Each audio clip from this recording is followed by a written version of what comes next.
Hello, everyone. It's really delightful to meet you.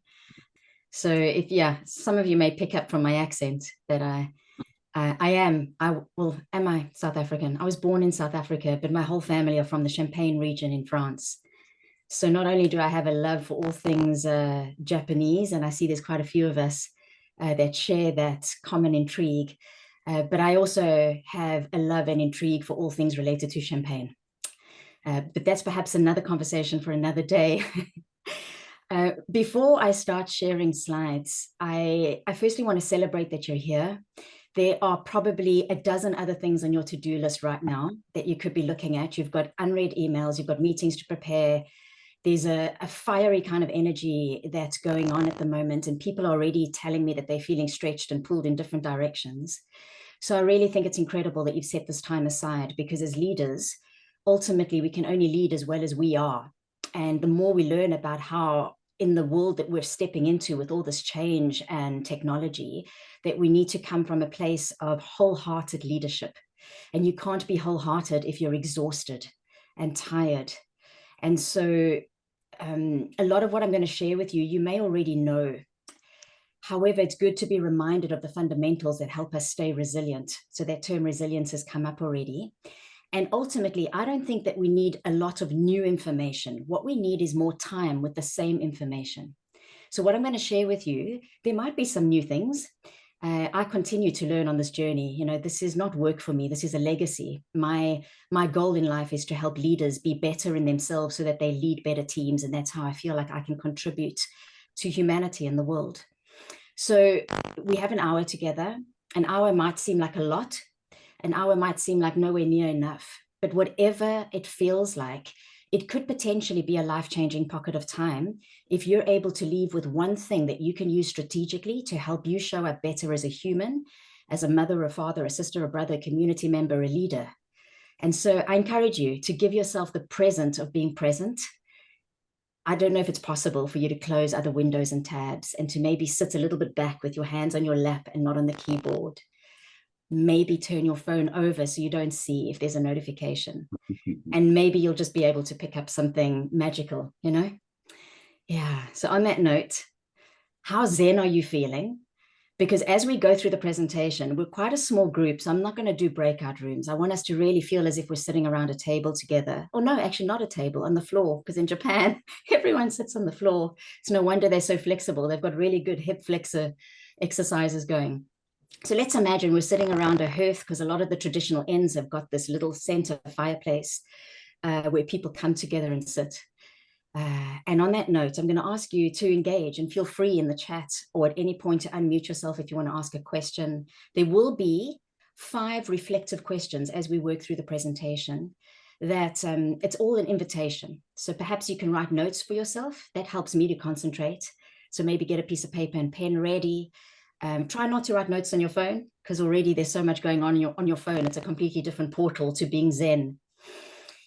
And I invite you to take the deepest inhale that you've taken today.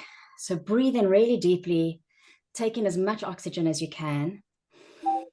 And as you exhale, reflect on this question: how zen are you feeling right now in this moment? And if you were to score yourself out of 10, 10 being you're feeling like, I don't know, a monk in a monastery, will you share that in the chat if you're happy to do so?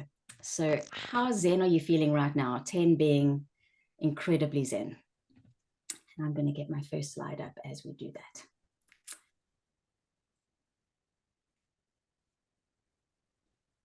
How zen are you feeling? I'm feeling surprisingly calm, actually. I would give myself probably an 8, because I am presenting, so there's some nerves, which is very healthy. Right, so thank you. We have quite a range already, you know, from 3 up to 7. Yeah, I know a lot of leadership groups, 7's not allowed. You can't sit on the fence. Sure, so the scores are reasonably low for this time of year. I'm actually quite surprised. I was expecting perhaps 7s, 8s. All right, so you're definitely in the right place at the right time.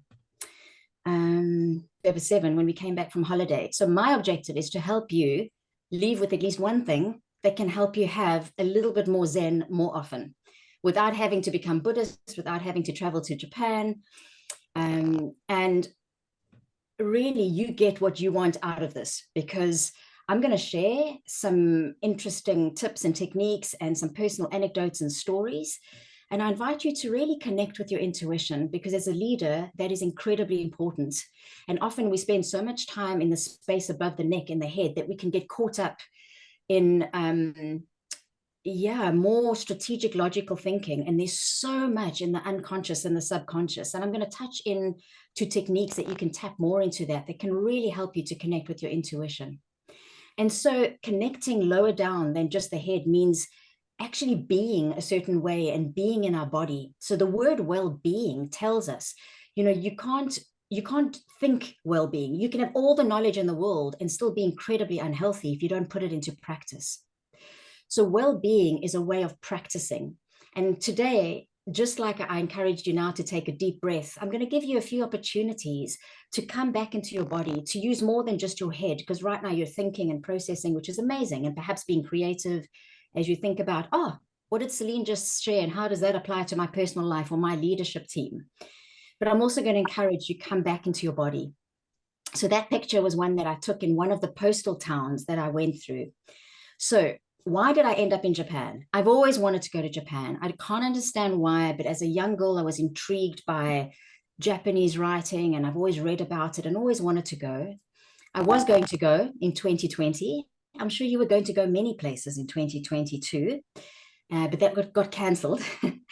And so when I got a newsletter from my favorite poet, so I discovered poetry in a very difficult time of my life when I still lived in South Africa 10 years ago, and I went through a divorce. And my coach at the time introduced me to David Whyte, who's a poet and philosopher. And I deeply resonated with his words, and it helped me process emotional things that I couldn't quite describe. And so David sent out a newsletter in December 2022 saying, hey, my wife, Gail, and myself are going to Japan, and we're inviting 18 people to apply to come and walk with us for a week. I knew there and then that I had to be in that group. And so I applied. Fortunately, I was accepted. So I was one of the 18 people to spend 8 days with David Whyte and his wife walking on the Nakasendo Trail, which is where Basho, the original haiku writer, haiku is a form of poetry, and where he traveled. So it's the path between Tokyo and Kyoto. And so that's how I got there. And we went through 11 of the 67 postal towns, and that picture is from one of them. The little purple amethyst elephant that you can see is my travel talisman. I like to take something along with me when I travel. His name's Melmac. I have a thing for elephants. Actually, I just realized my coffee is in an elephant mug. And so what I encourage you to do is, if you were to be a little bit more like Melmac right now, so a little bit more like an elephant, how would that be? And I know this might sound a bit strange and weird and woo-woo, but let's have some fun. Well-being is about having fun, right? We're here because we want to be happier, right? So many of us are chief happiness officers. I think everybody should be interested in that. So perhaps you could sink a little bit heavier into the chair. If you're sitting, if you're standing, sink a little bit more into your feet. Let your shoulders drop down towards the ground, because elephants don't get stressed, right? They don't get stressed and tight and constricted and start to hyperventilate like so many of us do. And so I encourage you to take slow, deeper breaths as you allow yourself to feel a little bit more heavy. One of the key things to being present is being able to keep our body out of the stress response. And this is a great quote. The most important things in our practice, specifically referencing the Zen practice, are our physical posture and our breathing. If this is the one thing you take from today, is how can you, through the next 12 months, be more aware and conscious of your posture and your breathing at all times of the day? I can almost guarantee that you will lead better, because when we are constricted and we allow the fight or flight stress response to engage more of us, we end up being less able to keep big picture thinking, less able to tap into our intuition. And taking slower, deeper breaths is the fastest way to reduce the stress response. So I'm not going to go into more detail around the stress response. That's part of other workshops that I run.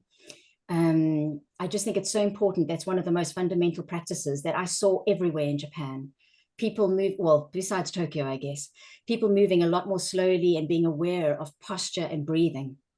And for me, I just think of an elephant and how grounded they are, yet how significant change they can create, even though it looks like they're not doing much. And I would like to share one verse from one of the most beautiful poems by David Whyte. It's called Coleman's Bed. And he accentuates how important it is for leaders to find time to be still rather than always outward facing. Above all, be alone with it all. Above all, be alone with it all. A hiving off, a corner of silence amidst the noise. Refuse to talk, even to yourself, and stay in this place until the current of the story is strong enough to float you out. So when we are still and present, some incredible insights can arise. And that's one of the 5 learnings that I'm going to share with you, which is about cultivating the sense of awareness and presence. And I'm going to share with you a few techniques that can help you to do that if you aren't already cultivating some form of mindfulness practice.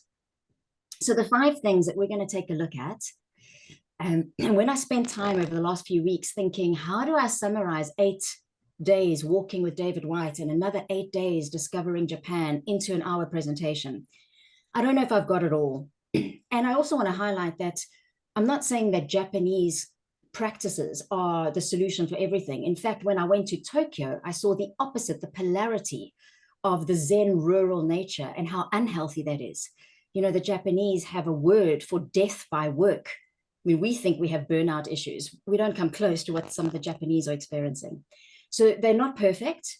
I just feel that there's a lot that we could potentially be curious about and potentially weave into our way of being.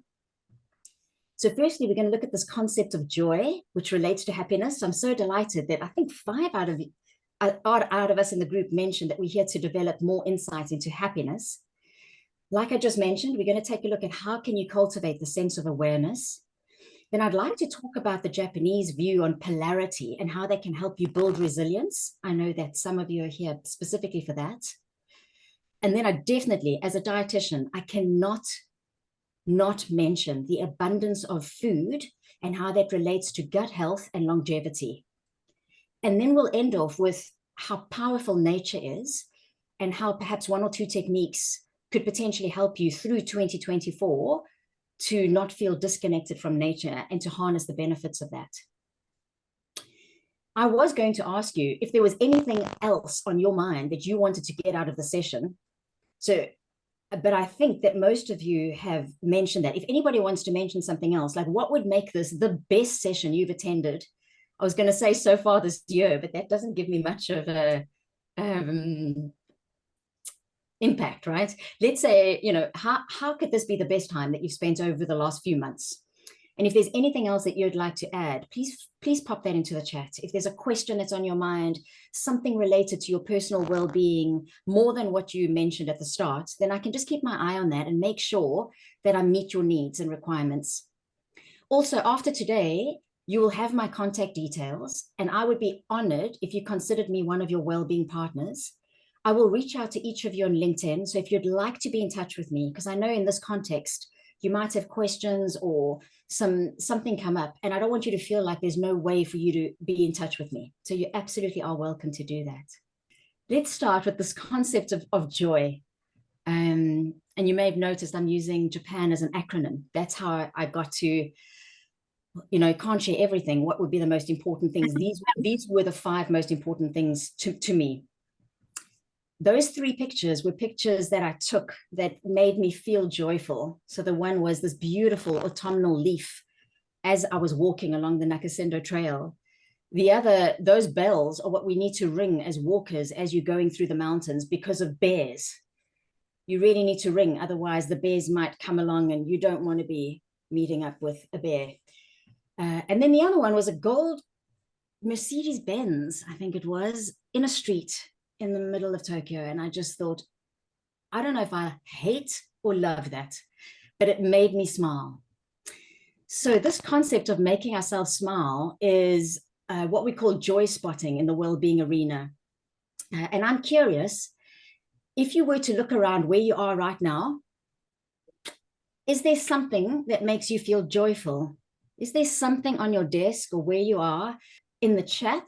And there's really a wonderful sense of collective sharing when we do that. So I don't know if it's a photograph or a picture or a plant. And if there's nothing that you can see in your environment that makes you feel joyful, and you work in the place that you're at a significant amount of time, maybe that's something you could be curious about, is how could you bring in things that can act as anchors? Because we can get so busy with what's happening in front of us on our desks and in the screens and in meetings that we get carried away and not feel joyful. So having physical reminders, things like talismans or pictures, can really help. Ah, great. Someone's looking forward to lunch. Yes, because you're 2 hours ahead, right? So I've just had morning coffee, but lunch is coming up. A beautiful picture. Fantastic. Yeah. I think, we need to think about how to make it easier for ourselves to tap into joy. We have a mental health crisis for a reason. And I'm not suggesting that we never be unhappy. In fact, the Japanese culture, I'm going to speak about that, praises melancholy and sadness, because you can't have happiness without the opposite of it. And this concept of joy spotting and gratitude, I'm not sure if anybody's aware of the research done on happiness by Sean Achor. If you don't, I highly recommend that you look into his work and research. He's a Harvard professor, and he's done a TED Talk and a lot of other books. And his latest research around gratitude and joy has shown that over 21 days, so this is not a long time, over 3 weeks, if we spend a few minutes every day scanning for things that we are grateful for, we can change neurochemistry and we can promote neurogenesis, which means we create new neurons that start making us develop optimism. So we start developing optimism bias, which is quite incredible. Another thing that his recent research showed, that when people take their hands off the keyboard and they go inward and focus on their breathing for 2 minutes, so we're not talking a long time yet, for just 2 minutes, they are able to not only help reduce their own internal stress response, but also impact people around them. So when you lower your own cortisol and come back to a calmer, balanced state between your parasympathetic and sympathetic nervous system, and this is very important as a leader, you are able to lower the cortisol levels of people around you. This is not woo-woo. This is measurable. And now we have studies coming out of Harvard that are showing that. It's absolutely fascinating. And it's not, we don't need to go to a Zen temple in Japan to benefit from this. Taking 2 minutes in your day, maybe once or twice in the day, where you know that you could be particularly stressed or before a big meeting, can help you cultivate this benefit. Then this concept of joy spotting, to make it practical, I don't know if maybe you could watch this yourself, if you're able to find the time to share it with your teams. I know a lot of you have people reporting into you. The research by Ingrid Fettel-Lee is incredible, and she's done a really beautiful TED Talk around this concept of joy spotting and very practical ways that we can make our environment feel more joyful without having to go for cognitive behavioral therapy, or without even having to talk about mental health or anxiety or depression. Because for me, joy and happiness need to come from ourselves internally, regardless of what's happening around us.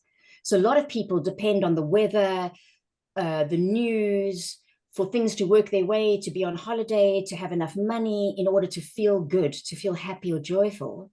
But really, a skill to develop is whatever's happening around you. It doesn't matter if the weather's bad or somebody might be ill, that you're able to cultivate a sense of joy and calm inside you. And how you can do that is through this concept of heart coherence. I'm curious, maybe give me a thumbs up or a yes in the chat if any of you are practicing some form of heart coherence.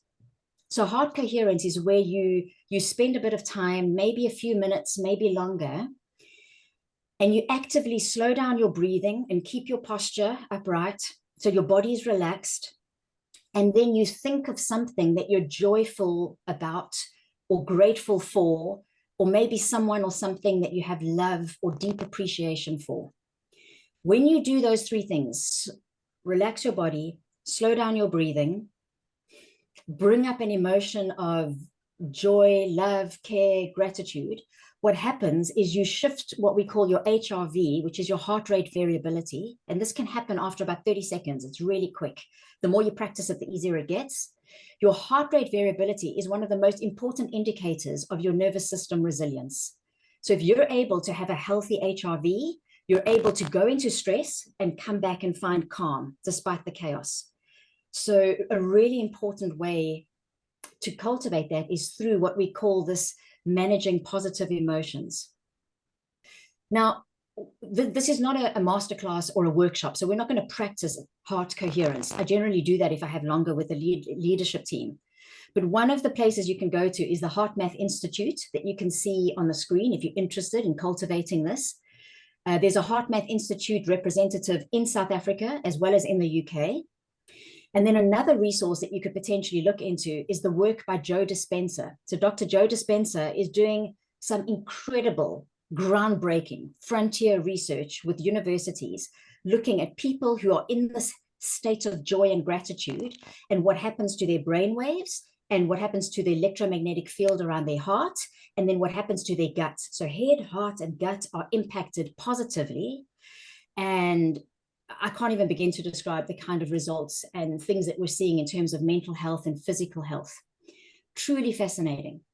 So I just wanted to share with you some resources along with this presentation that if you wanted to dive in a bit deeper, you could do that.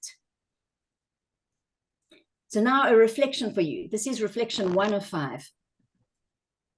And I invite you to write something down because we always think we're going to remember, right? But there's a lot going on in your mind. So either pop it into the chat if you'd like, so it's a public declaration, or write it down. How will you cultivate more joy, more gratitude, or heart coherence in 2024? How will you perhaps look into this? Will it be, it could be as simple as, oh, I'm going to watch that TED talk, Where Joy Hides and How to Find It. Or I might look into this concept of heart coherence and how it could impact my leadership. Or perhaps you could just mention what you're grateful for right now. Maybe it's about finding something that you could bring into your environment that sparks joy, so that you could have a physical anchor for that.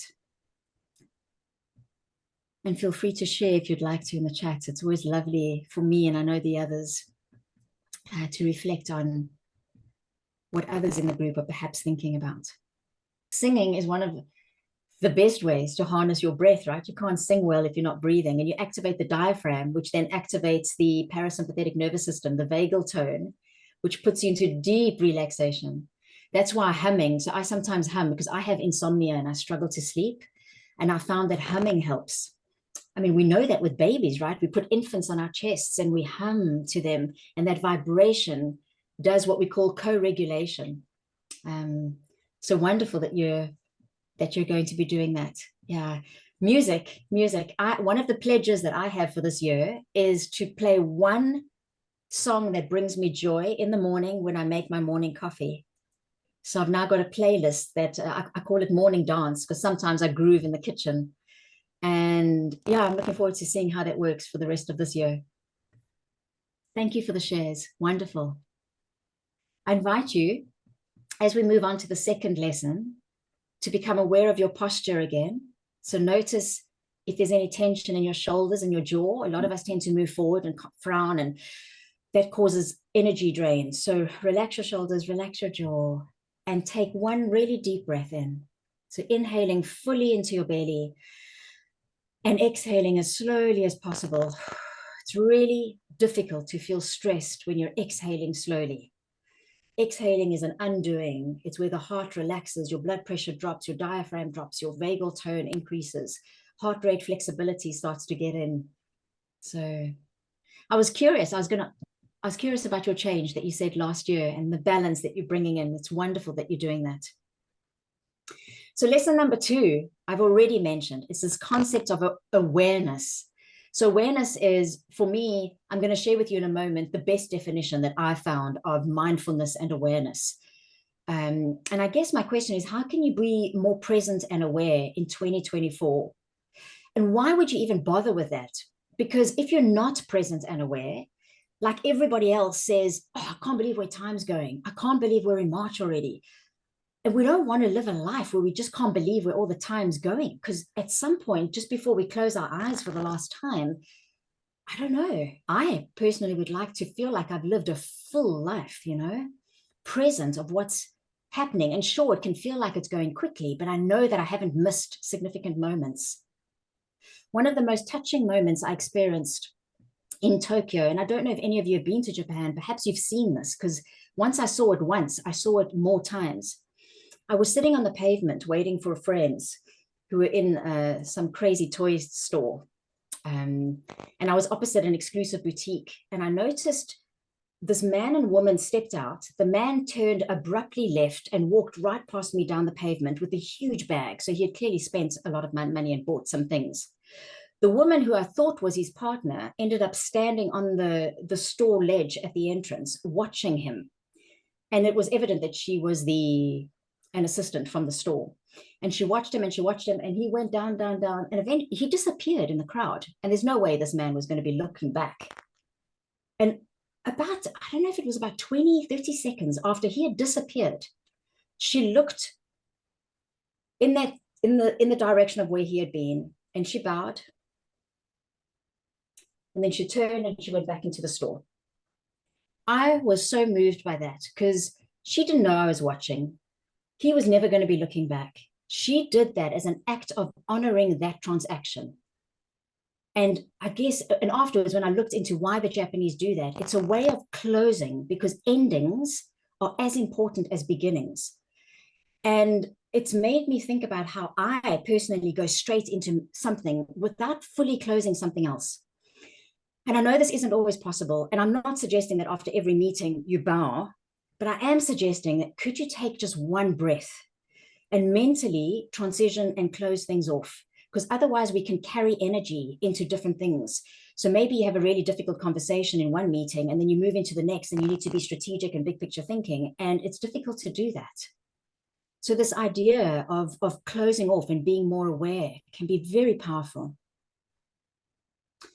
This is the definition of awareness and mindfulness that I really like.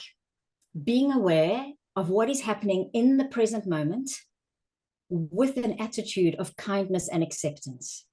And that last bit of the sentence is where it can take a lifetime to get that right, to keep an attitude of kindness and acceptance.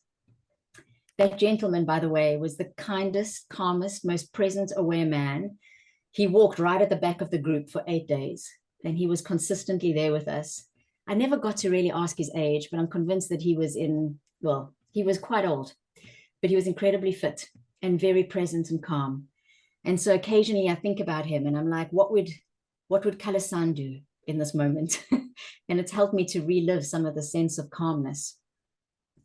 What is also helpful if we want to be aware is to know where we start, not just where we finish. So right at the start of the walk, we came across this board and we had to write down where we were from. And I remember thinking, well, where am I from? Because I'm French, really. That's where my roots are. But I live in the UK, but I was born in South Africa. And in the end, I ended up doing the South African flags. And then right at the end of the trip, I took some quiet time away from the group and I sat. Partly, I was really excited to finally find a good coffee shop because that was really difficult in rural Japan. And I just wrote some notes using a map to remember where we had been. And so this idea of starting and finishing, it can help a lot in terms of keeping us aware. What can also help is for us to have milestones, right, and goals. So I mentioned the reason why I ended up going to Japan was because of David Whyte. So he's the gentleman in the picture who, when I met him, I said, oh my gosh, I've been crushing on you for like 10 years. Because I started reading his work 10 years ago. And it was just such an honor to have the goal. So I found out in January that I was going to walk in Japan in the November. And I cannot tell you how it motivated me to walk. I've never walked with a rucksack, but by April, I had a rucksack and I was going out and walking and it was lovely. So perhaps having a goal might be helpful. And that's going to be one of the reflective questions that I'm going to ask you is in 2024, to help you stay present and aware, to help you get out and do things, because everything can feel urgent and important. And then often we compromise our own health and well-being. And so I think it's important to be able to think about what can motivate you, especially in the times where you're stressed. And when we are stressed, we don't show up at our best, especially as leaders, because stress puts the mind into what we call beta brainwave, which is really fast, which is helpful when you need to problem solve right now. But if you stay in beta brainwave for the whole day, if not days and weeks and months at a time, you don't do your best work. We do our best work when the brain waves slow down and go into what we call alpha brain state.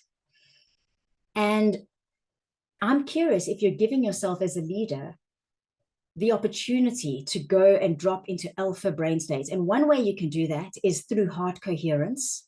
So relaxing your body, focusing on deepening and slowing down your breath, and cultivating a positive emotion like joy or gratitude.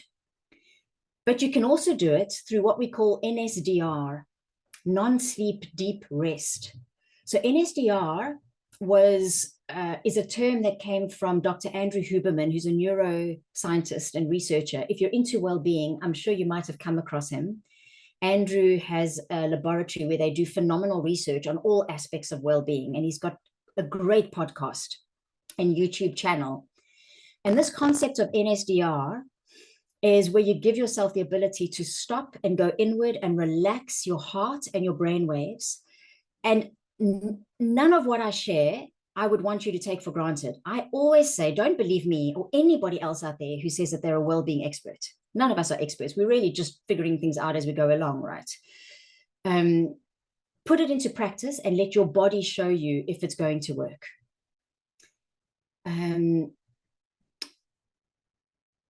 Let's do 2 minutes of NSDR now, because remember the research by Sean Acor actually showed that 2 minutes is enough to help lower your cortisol.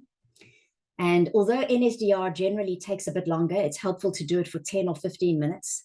It's incredibly helpful if you haven't had a good night's sleep. So if you're struggling with sleep, which many of us do, I run a lot of masterclasses around how to get a better night's rest.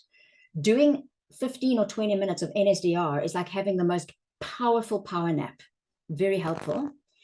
I've got a recording of an NSDR that's 9 minutes that I did myself that you're welcome to. If you respond to my LinkedIn message, you can just say, hey, I'd like a copy of that. There's also a lot available on YouTube, as well as inside many apps like Calm and Headspace or Insight Timer. So what I encourage you to do, let me just set my timer for 2 minutes, is drop your gaze away from the screen so that you're not distracted, because the visual cortex takes in so much information, you know. If you feel safe to do so, perhaps close your eyes and bring your awareness to the center of your chest and notice how your breathing is. There's nothing to change or to be critical about. Notice your inhale and how your chest rises, and on your exhale, how your chest drops. And then with compassion and kindness, see what would it be like if you took a slightly deeper inhale on your next inhale. And what would it be like if on your exhale, you exhaled for a bit longer? So breathe in deeply, taking in as much air and oxygen as is comfortable. And exhale as slowly as possible.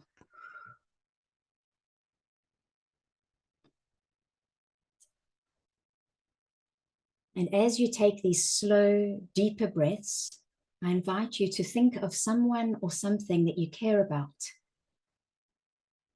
and bring their face or their image, or perhaps it's a pet or a place that brings you joy, and allow that feeling of joy or love to grow from where your heart is, where your focus on your breathing is. If you can't think of anything, that's all right. Simply focus on keeping your breathing slow and deep. And in your own time, I invite you to take 3 slow, deep, nourishing breaths, breathing in through your nose and breathing out through your mouth. 2 more.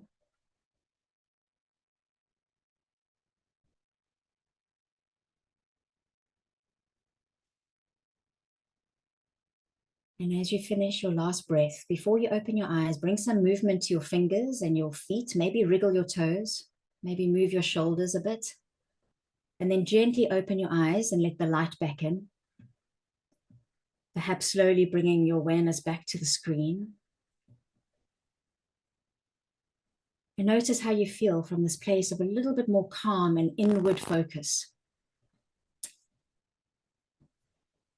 When we give ourselves an opportunity to be apart from everything else, to even drop our ego, right? Because when you go inward and close your eyes, you're not having to be or show up as anything. And, you know, we can't always go to a retreat or go for a walk in Japan for 2 weeks, but we can possibly craft 2 minutes. And once we're doing 2 minutes, maybe 2 minutes could become 12 and maybe even 20. And the more still we become, the more our intuition comes up, the more we allow our nervous system, our head, heart, and gut to align. And that can help us to show up as better leaders, even just through our embodiment, right? We don't even need to be problem solving, but just because we show up with a sense of groundedness, people feel more safe around us. And psychological safety is one of the most important things to cultivate within teams. Before we move on, I'd like to share a little excerpt from one of my favorite poems from David Whyte. It's called Sweet Darkness. It's a poem that he wrote about the impact of exhaustion and burnout. And perhaps if you'd like, you can actually soften your gaze so that you're not taking in anything and you're rather just listening to the words and noticing how they land, especially from this place of a little bit more rest and openness. When your eyes are tired, the world is tired also. When your vision has gone, no part of the world can find you. Time to go into the dark, where the night has eyes to recognize its own. There, you can be sure that you are not beyond love. So that's from Sweet Darkness. May you find opportunities to go inward into the dark and find some balance and wholeheartedness. So the reflective question that I invite you to think about is, what is your most important well-being goal or milestone for 2024? Maybe it's singing in a choir, maybe it is listening to more music, but have you thought about, is there something that you want to aspire to over the next few months that can help you in those moments where you're like so busy and there's so much going on, pulling your attention in all different directions, that you've got something that can say, you know what, this is important. I said I would do this. So even though there's a lot of things that are urgent and there's a lot of chaos, I'm going to go and do this thing. Like I'm going to put on my backpack and start practicing walking so that I can walk with everything I need for 2 weeks. So what is your most important well-being goal for 2024? And if you're happy to share that in the chat, I invite you to do so. If not, I invite you to think about it for yourself. And then moving on to this concept of polarity. So the word polarity, which can mean tension, means a very good thing in Japanese, actually. And it links directly to many of their philosophies, but one of them is called kintsugi. So I don't know if anybody knows about kintsugi. I love what kintsugi stands for. So kintsugi is this concept of, if a ceramic object is broken, say a cup or a bowl or a vase or a plate, instead of throwing the broken pieces away, it is taken to a kintsugi master, which then spends a minimum of 3 months. So I met a master on my trip, quite by serendipity. It was beautiful, a beautiful encounter. The pictures that you can see on the screen were from his store, and they put the item back together, but they use a gold-based lacquer. So instead of putting the pieces together with clear glue so that you can't really see that it's been broken and damaged, they highlight where the cracks were using gold or silver, primarily gold, but sometimes they might use other colors. And it's there to show where the imperfections are in the item, where it was broken. And any object that has been taken through the practice of kintsugi is esteemed of higher value than the original artifact. How's that? So the concept is that in showing the imperfection, it's esteemed of higher value. And I really love that, because that appeals to, well, when we are imperfect, which we are, because we will have negative emotions, we'll go through difficult times, we'll need to express that. And society kind of says, well, we shouldn't be doing that.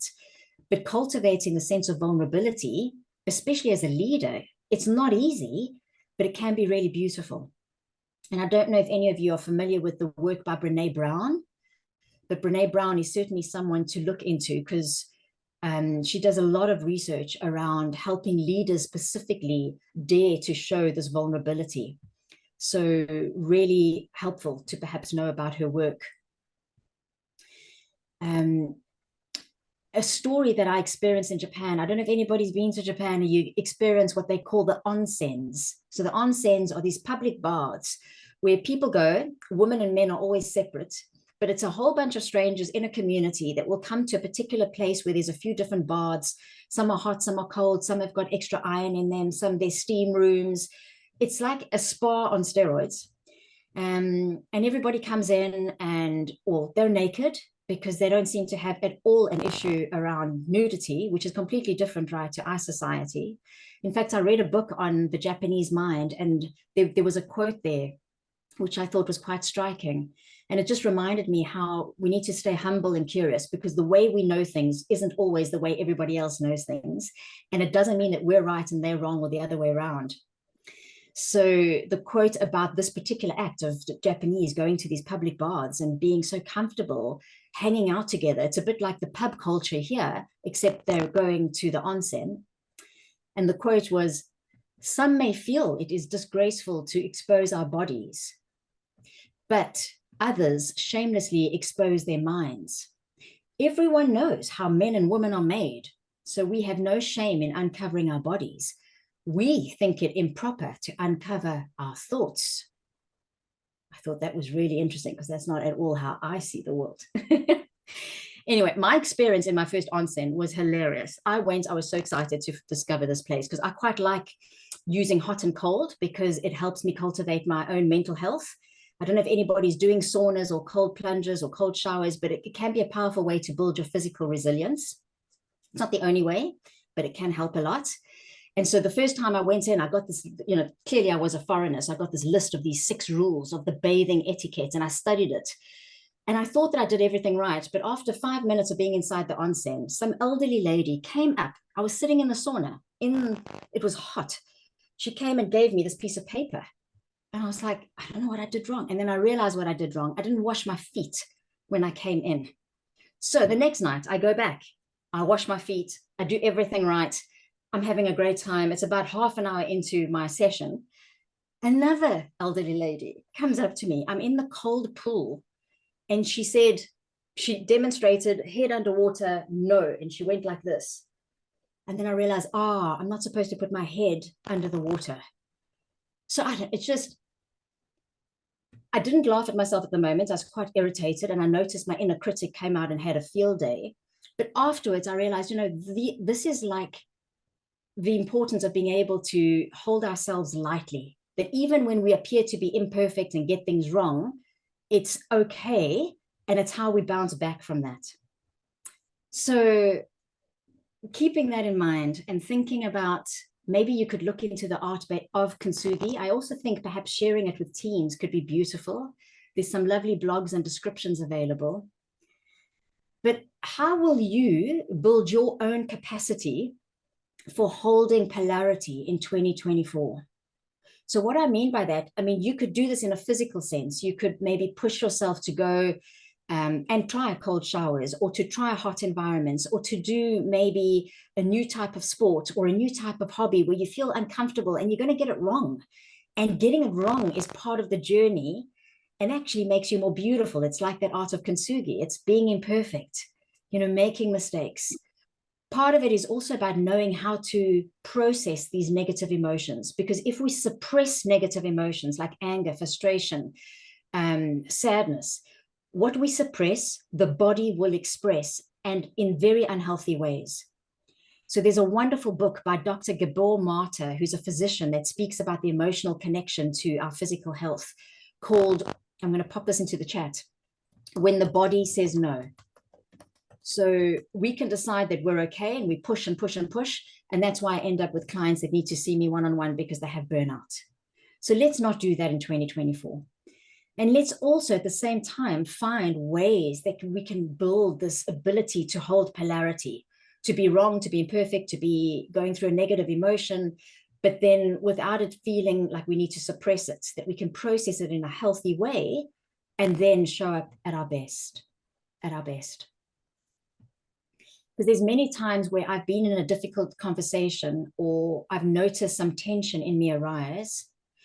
And because I've practiced relaxing in cold water, for instance, or because I've practiced heart coherence for 5 or 10 minutes that morning, I'm able to default to what I've practiced. Because you will not default to things you haven't practiced, especially when the stakes are high. Like this afternoon, you might have a really difficult meeting or feel stressed or get a difficult call or have to put out a fire or have a colleague in your team need you. And if you can't stabilize and anchor and ground yourself, or if you haven't got things that you've practiced before, you won't be able to tap into those. Like, for instance, if you practice NSDR, non-sleep deep rest, when you're lying awake at night, struggling to fall asleep, or it's 3 o'clock in the morning and you're woken up and your mind is racing, so you feel tired, but you're wired and you can't rest, rather than that feeling getting worse and becoming overwhelming, you're able to body scan, you're able to tap into this concept of joy spotting, you're able to relax your nervous system because you've practiced some techniques. So we're moving on to the second last point and lesson before we look at, well, what of these things are you going to take and how do we put it into personal practice? And this is my area of passion and expertise, right? So I knew I wanted to help heal people. I knew I didn't want to be a doctor. So when I discovered dietetics as part of the medical faculty, I knew that that was exactly what I wanted to do. And I was intrigued by the food in Japan. So there were some pictures, and those pictures are all of my breakfasts. Those are breakfasts that I had in Japan.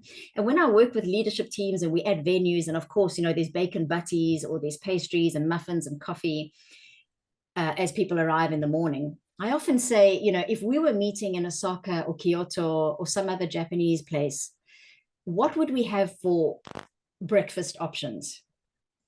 There would probably be green tea.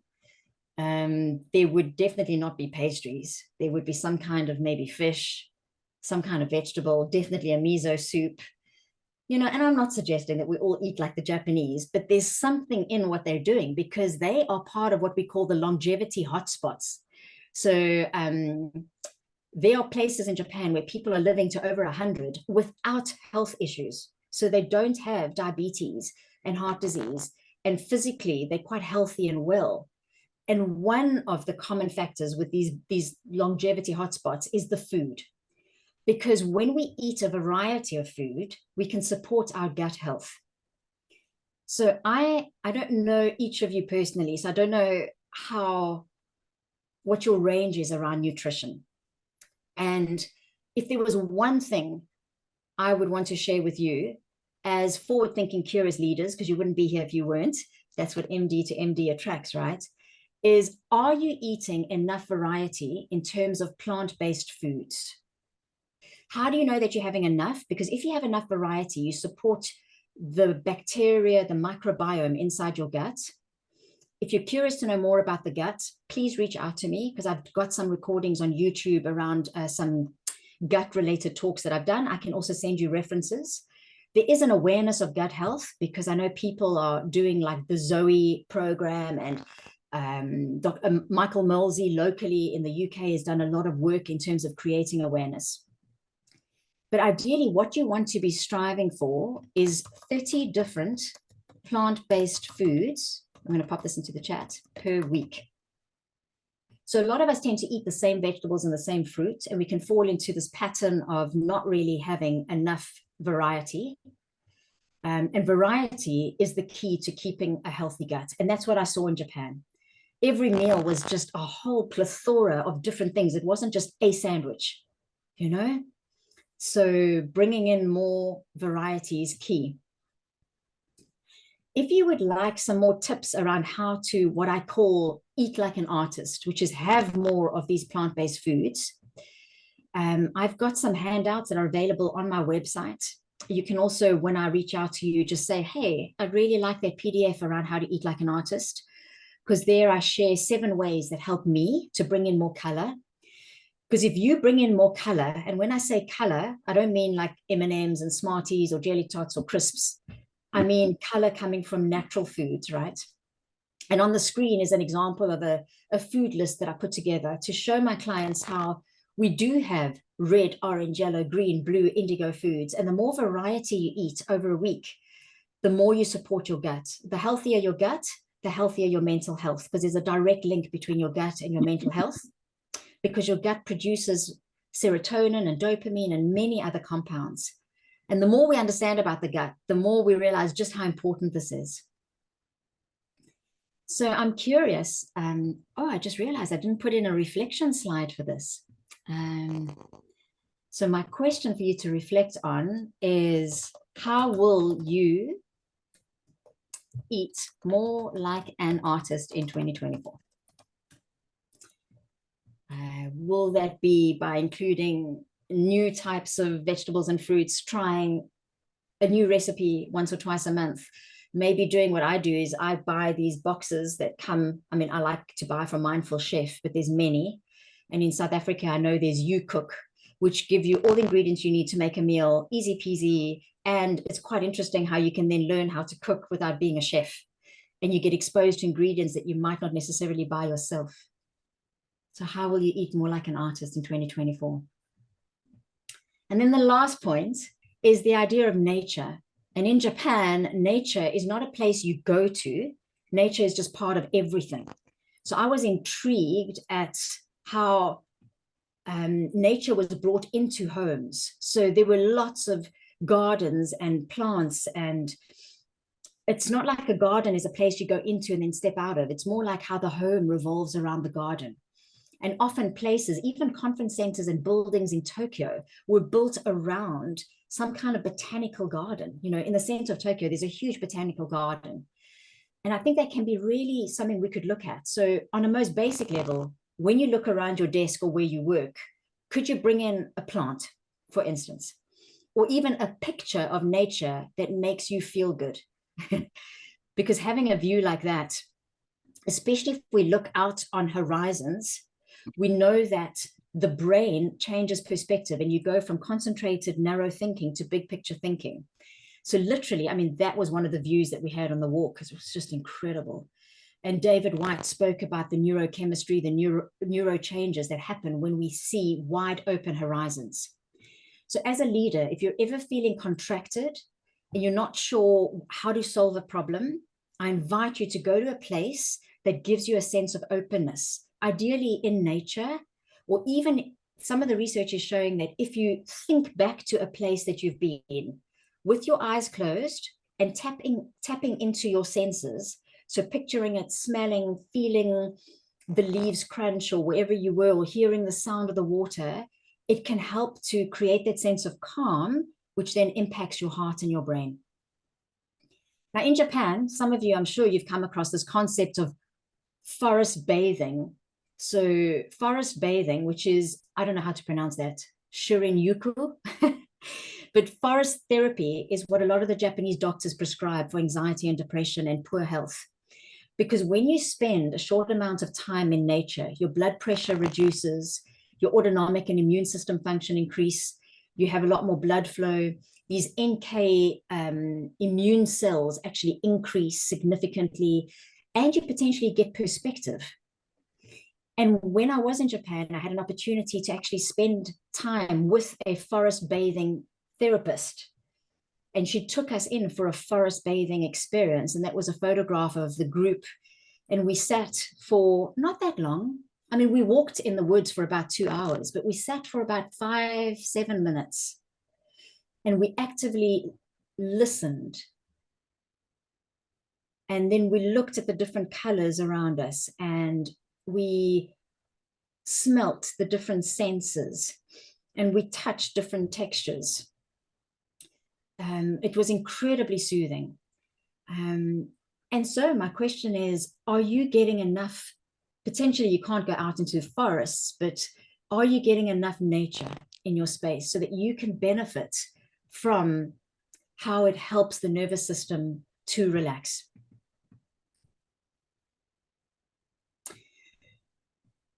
We've come to almost the end of our journey together in Japan without having to go to Japan. I hope that you've had a little sense or feeling of perhaps being somewhere. It's like going to a spa for your mind. And to remind you, the 5 things that we took a look at was this concept of joy, which relates to joy spotting. So finding things in your environment, at your desk, in your car, in your home, in the business that you're involved with, that can remind you and be as anchors for this concept of joy spotting. Thinking about cultivating gratitude. Some people have a formal practice like writing things that they're grateful for, or sitting with the family and talking about gratitude. And then also tapping into these new scientific practices like heart coherence and learning how we can cultivate that. Then we looked at awareness, which is this concept of being aware in the present moment, but cultivating acceptance and kindness as opposed to criticism and judgment. And one way you can do that is go inward with your breath for 2 minutes, breathing in slowly and deeply, noticing what is in the present moment, but without criticizing yourself. That's the difficult piece. It sounds easy, but as you practice it, you realize just how much we carry in our minds and stories. And as leaders, we need to be more compassionate, right? And then also, cultivating the sense of mindfulness and calmness, so that simply by not through our nonverbal cues, we can help those around us. And then we looked at polarity, which is this idea of not feeling like we have to suppress anything that's negative, but finding healthy ways to express it, but also increasing our ability to hold polarity through physically challenging our body, or maybe trying new things, not just doing the same old approaches and allowing ourselves to get it wrong. That's why learning new things and cultivating new hobbies can also be super in terms of cultivating this idea of, well, I'm going to get it wrong and that's okay. And then we looked at food and how the abundance of variety in Japan actually cultivates better gut health and better overall well-being. So a longer life with quality of life in the quantity of years. So how can you eat more like an artist and cultivate the sense of abundance inside your gut? And remember, I've got a lot of resources that can help you with that. And then lastly, we looked into how the impact of nature can really help us, not just from a physical nervous system relaxation point of view, but also from helping our mindset. And how could you potentially spend more time in nature that's around you, or reflecting on when you've been in nature, and when you're feeling constricted and you don't know what to do, is to let nature perhaps help you, especially if you're able to go to a spot where you have increased horizon. I remember last story, before I ask you what your one action is going to be, I worked with the leadership team and I asked the question, if you could do anything in the morning, anything, without any constraint, let your imagination fly wild, what would you do before you start your work day? What would you do before you start your work day? And this one leader said, really, I could do anything. I said, absolutely, no constraints. And he said, I would travel to the moon. And I thought that was interesting. So of course, it's not about traveling to the moon. It's why the moon? And he said 2 things. He said, firstly, I have 4 kids, so it would be nice to have a bit of quiet. And I like the point of elevation. It gives me perspective. So of course, maybe in the future, he would be able to travel to the moon before work. Currently, not so much. So what came out of that conversation was he would go once a week and walk to the highest point that he could, that was close to his home, have half an hour of perspective, and then come back. But that wasn't just any walk. What do you think he called that walk? Probably the moonwalk.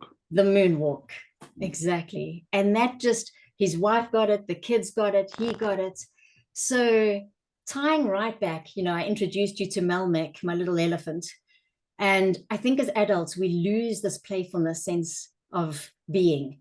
How can you bring in, new ways of associating to things so that it can help you to have a sense of playfulness and deeper meaning, So maybe it's not just taking in a breath and exhaling. Perhaps it's taking in the last bit of your last meeting, exhaling anything that doesn't want to serve you, and then moving on to the next task. How we attach meaning can really determine whether something mundane becomes something magical. So we've covered quite a bit of ground. Before we say goodbye, it is so important for me that you don't feel overwhelmed, but that you also have something that you're going to commit to. And maybe you've already mentioned it in the chat. But out of everything we've spoken about, what has arisen for you as something that you feel could really add value to your well-being, to your sense of presence, of being a leader? But rather than going straight to leadership, I'd rather you think of you, because if you show up as a better version of you, you will be a better version of a leader. So which of the 5 lessons appeals to you most, that you feel could add more value? And what action will you take to move towards that, to create a stronger competence in that? And once you know what that is, I really challenge you to answer the question, how will you make that action easy and obvious to do? Because behavior change isn't easy. If it was, we would all be healthier, happier, fitter. We're not. So it's not just about knowing what action, it's about, okay, how am I going to set myself up for success? And a last resource to share with you, if you want to know about setting yourself up for success and you have not already come across the work by James Clear, Atomic Habits, our groundbreaking approach to creating habits that really stick. If you would like to share in the chat for the last time, what is your one thing, that would be great. If not, I hope that you have a clear, you've written that down, so in a few hours time or tomorrow or the day after, you can reflect back on that. And I'm going to extend my hand out for the last time and say that I would love to help you if I can. So when you do hear from me on LinkedIn, or if you don't, for some reason, don't assume I haven't done that. Come and find me. And if I can assist you on this journey, it would be my honor and privilege, because we need more leaders that are more well and vibrant and energized.